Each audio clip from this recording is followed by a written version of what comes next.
Welcome to a new episode of Science Factory. During my last trip to Egypt in November 2025, I had the privilege of being invited to the French Institute of Oriental Archaeology, based in Cairo, to interview its director, Professor Pierre Tallet. Pierre Tallet is one of today's leading Egyptologists, director of the French Institute of Oriental Archaeology and professor at Sorbonne University. His research focuses on Pharaonic Egypt, particularly the ports of the Red Sea, mining expeditions, and the administration of the Old Kingdom. He is the director of the excavations at Wadi el Jarf, where the oldest papyri ever discovered in Egypt were found, key documents that have transformed our understanding of how the pyramids were built. In this interview, we explore how archaeology, ancient texts, and scientific research are reshaping our view of ancient Egypt. Hello and welcome to a new episode of Science Factory. Today I'm in Cairo in the IFAO and I was going to say my guest, but actually I am the guest here. Professor Tallet has invited me to come here and I'm very thankful for that. Professor, could you tell us what first inspired you to study Egyptology and ancient history? I think I've always been attracted by archaeology and ancient history, and also by wide spaces where we can feel the kind of freedom. So I think all these elements were significant for me to choose Egyptology at one point of my studies. You have an impressive academic journey from the École Normale Supérieure to directing the IFAO in Cairo. How did these experiences shape your approach to archaeology? I think the most important for me was to be able to teach something, because I really believe that if you want to be clear in what you are writing or telling, it's important to be able to express yourself very clearly, and to teach to somebody is probably something important for this. So I was lucky to be a professor for about 30 years. And I think it was really important for me. Maybe the most important for me was to be able to teach and not doing only research. And you have taught and worked in diverse institutions, from Yale University to the Sorbonne and now the IFAO in Cairo. How have these environments influenced your approach to research and teaching?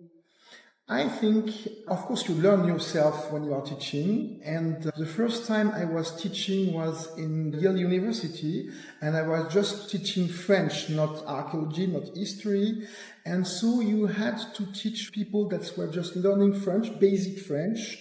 And I used to work with a guy who made a method to learn French whose name was French in Action. It was very dynamic to process.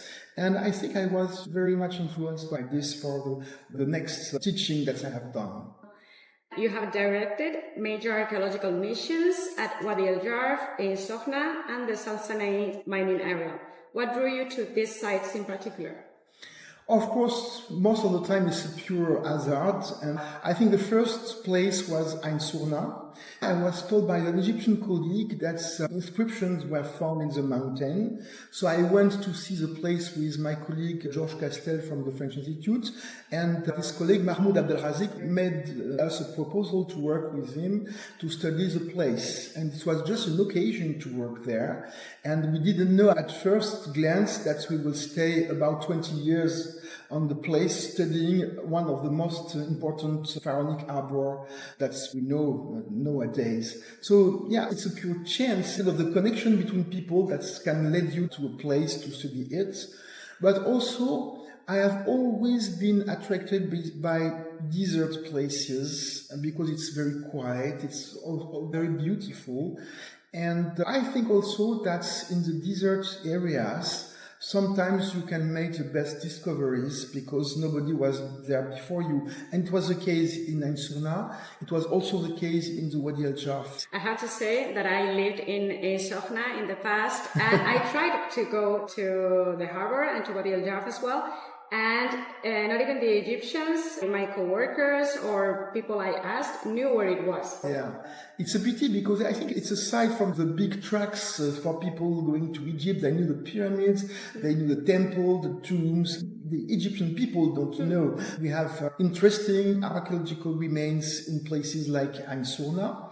Of course, it's not so impressive because first you have in Ansona, you have a rock inscribed with Pharaonic texts giving accounts of expeditions that were led to the Sinai area during the Middle and New Kingdom. When we first came to the place, nothing else was visible.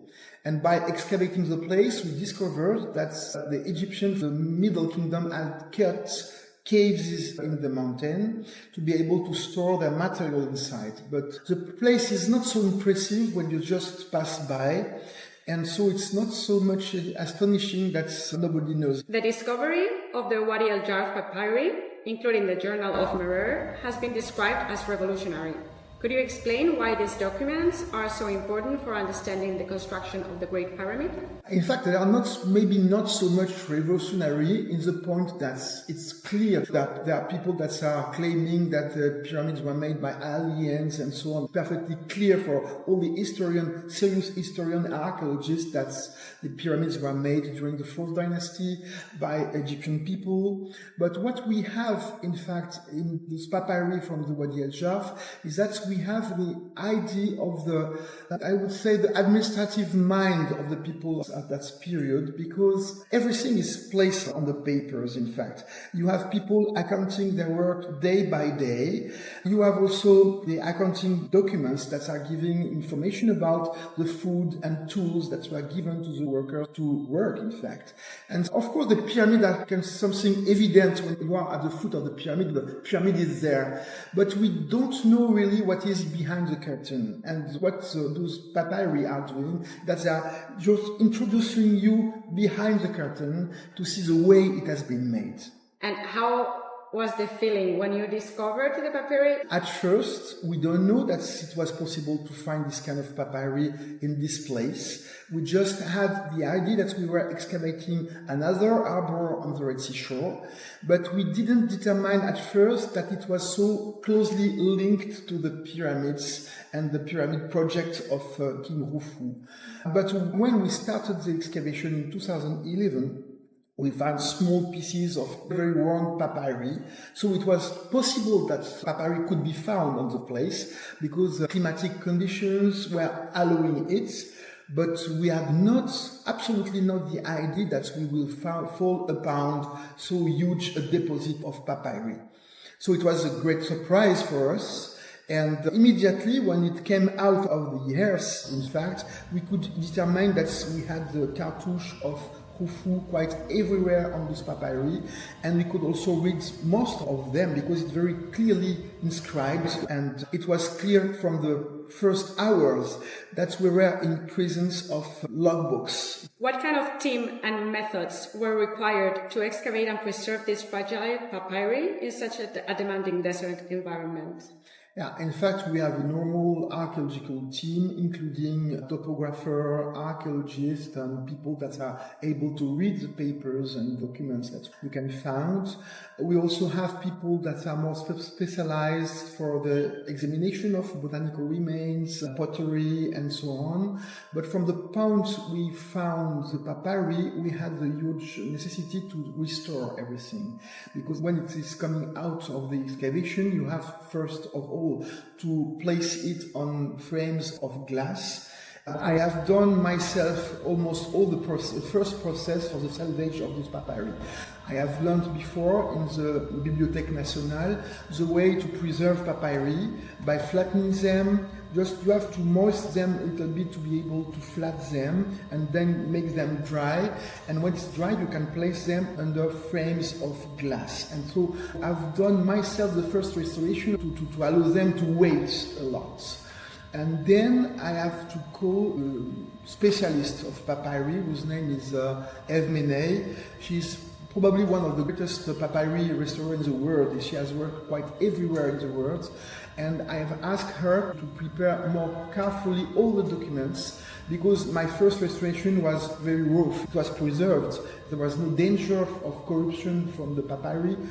But she has done a very brilliant work to allow them to be perfectly reconstructed. And we have spent about 10 years restoring and preparing those papyri for the reading and for the exposition in museums. And you have also worked in the South Sinai. What have you learned about the logistics and technology of these missions? In fact, it was the prolongation of the work that we are doing in the Pharaonic eras, because the teams that were leaving the Memphis area to go to Sinai were supposed to pass by places like Ain Sourna and Wadi el Jarf. So I was just trying to track all those teams from the beginning of their journey to Sinai to the final place of destination. So what I have found is the places where they were dwelling, the mines they were cutting, and the way they were able to organize themselves to have the logistics to allow them to work in the mines. And so we, with my colleague Damien Lenné, we have done, I think, about 20 expeditions in Sinai to be able to follow the tracks of all those pharaonic expeditions, and trying to record as much as written material we can find in this area. And it's really interesting because for a period like Middle Kingdom, you have this big temple of Serabit el-Radim, you have plenty of huge stela, and they are giving all the information you can need to have a clear idea of the expedition that were sent to Sinai at this period, because you have the name of the workers, you have the idea of the general administrative organization of everything.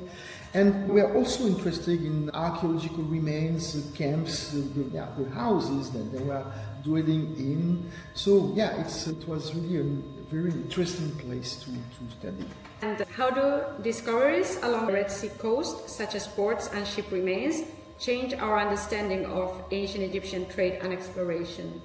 At first, many Egyptologists were saying that the Egyptian people were not able to sail the sea. It was a very common idea during the 1970s that the Egyptian people had no special skills to sail the sea. They were able to sail the Nile, but not the sea. And that's changed completely because since that time, 3 different harbors were found on the Red Sea shore. They were very well preserved. And they knew that the Egyptians were really good sailors. They were going to Sinai from places like Ain Sourna and Wadi el Jarf, but we also have got evidence that they were already during the Old Kingdom, the 4th Dynasty, they were already going so far as Ethiopia, Yemen, Sudan to fetch precious material like myrrh, incense. And for example, in Ain Sourna we have pieces of obsidian, which is not present in Egypt, raw obsidian that were brought during those expeditions to the place. And more recently, we have identified in the Wadi el Jarf place fragments of ebony wood, which is also coming from very southern places. So it explains us that very early during the history, the Egyptians were able to sail the sea very far and to bring very choose material to Egypt. But this knowledge does not come up immediately because we have no written records about the expeditions to the southern part of the Red Sea.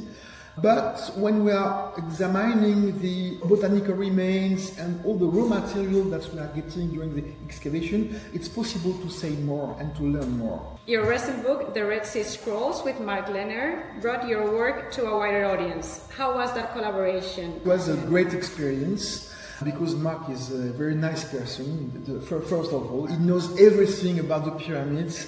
And what was really interesting for this collaboration, that's when we were bringing each other something to the general discussion about the pyramids, because he knows perfectly well all the areas of the pyramids, the places of the workers, the places where the workers were dwelling nearby the pyramids. In fact, we have exactly the same teams, the same kind of material, and from the written evidence from the papyri, we can get explanation to things that is excavating in Giza. So the two approaches were completely complementary, and it was a great pleasure to do this work with him. What connects these diverse topics in your view? I think from the beginning, the Egyptology is impressed by the weight of books like the Description of Egypt, where you have records mainly of huge monuments, temples, pyramids, tombs, and so on. But behind all those monuments, it's interesting also to have an idea of the normal people that were working and living in Egypt at that time. And I think through the study of the food and drink, for example, we have an idea of the mind of the people that are cooking and drinking. So I think from the studies that I could have made for Egyptian food and drink, and also for the expedition to Sinai, the idea is to follow normal people and to balance the idea that Egypt is just monumental, but in fact you have real people and real civilization behind. In your book, La Cuisine des Pharaons offered a fascinating look at ancient Egyptian food culture. What can cuisine tell us about daily life and social organization in pharaonic times?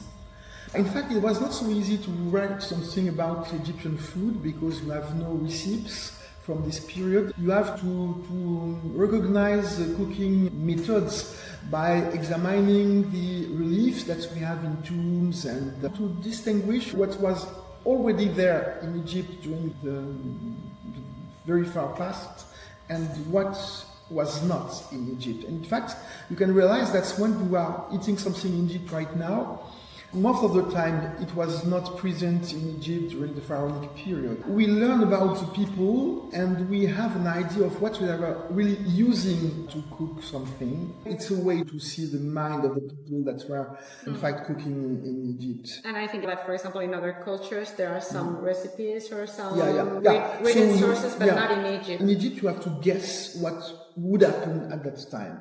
And so you have to examine the scenes and to read, for example, the medical prescriptions that you have from this period to have an idea of the way people were cooking the things. And you have different sources that are not telling the same informations. For example, when you are looking at the tombs, you have mostly grilled meat, because it's smelling well and it's appropriate for the deceased to have meat on the fire. But if you look on the rest of the documentation, you can see that they were also used to cook something in the marmites, and they were using all the way to cook the food at that time. How has technology changed the way Egyptologists handle and interpret ancient texts today? I'm not sure it has changed so much anyway. Of course, we could think that artificial intelligence could change the thing, but for example, for the papyri of Wadi el Jarf, we had about 1,000 fragments, and I think the human mind is able to handle it quite properly and to distinguish the different handwritings and the color of the ink and to reconstruct everything. So I think I've work quite traditionally about that. What has changed is the way we can examine some of the written evidence. For example, we have right now the possibility to contrast the photographs and to see better the texts themselves. And it's particularly clear when you have texts that are written with red ink. We have a program whose name is Dstretch, and it's particularly well used for control marks that we have on blocks from the pyramid, but also in Wadi el Jarf we had plenty of control marks left by the teams that were operating there. And if it's a little bit faded and not visible or readable, it's still possible to use this kind of program to have perfectly clear the text. Among your numerous publications, is there one project or book that you feel best represents your vision of Egyptology? I think the book we have done with Marc Lehner is probably one of the best books I have done, because in this book I explain the role of my quarry. In most of the publication I have been responsible of. I am just publishing documentation. And the book with Marc Lehner was the occasion to go back to the discovery and to explain what has been my whole life, in fact, trying to find explanation to the way people were working in Egypt. And so I think this book is a little bit deeper than the other ones. As the current director of the IFAO, how do you see the Institute's role evolving in the next decade? I think the most important for us is to be much better in connection with Egyptian institutions than today, because for a long time we had the reputation of an old-fashioned establishment with people just speaking French and not interested in anything else and just doing their own job for themselves, in fact publishing books in French and so on.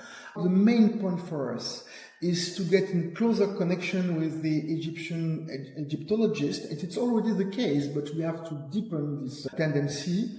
We are trying to develop also conference in Arabic, because I'm quite sure that the Egyptian people are very much interested in their own history. And what we are doing, in fact, we are contributing to the history of Egypt. And so it's legitimate and it's normal that we are publishing in Arabic and communicating in Arabic. I'm trying to have all the people that are working in the French Institute to learn Arabic, because for a long time, nobody was speaking Arabic except the people that were working on the field, in the archaeological fields, because we have to communicate with the workers that are involved in the operation. But right now, I think the future of the French Institute is to be in close connection with all the Egyptian research, closer than before. And how do you balance the preservation of Egypt's archaeological heritage with the growing pressures of tourism and urban development? It's not really our job. Of course, it's sometimes difficult to have too many people in the same place. But places are always the same, in fact. The tourism is huge, and it can be a danger for the big monuments like the Temple of Karnak, for example, or even the temples that you have in the Nile Valley. But the places where we are working in the desert are not so much in danger with tourism. The main danger is from the industrial development. For example, in the desert, you have modern mining that can make disappear archaeological sites even before they are there. That is the main danger for the kind of archaeology that we are doing. Finally, after decades of exploring the ancient world, what still fascinates you most about ancient Egypt? I'm fascinated by quite everything in ancient Egypt, but I'm really fascinated by the desert area and the capacity they were at that time to project themselves in such difficult places, just to be able to bring back copper, precious stones, and so on. So it is really what is of much interest for me. And if you could excavate anywhere in Egypt without limitation, where would you choose and why? I think I will do exactly what I am right now doing. Excavating harbors on the Red Sea was really a brilliant experience all the time. And Sinai is so beautiful place. Thank you very much. I hope to see you soon, and I wish you the best of luck with all your projects. Thank you. Thank you for joining us on Science Factory. If you enjoyed this conversation with Professor Pierre Tallet, don't forget to like, subscribe, and share this episode. Your support helps us continue exploring science, history, and archaeology with the people shaping our understanding of the past.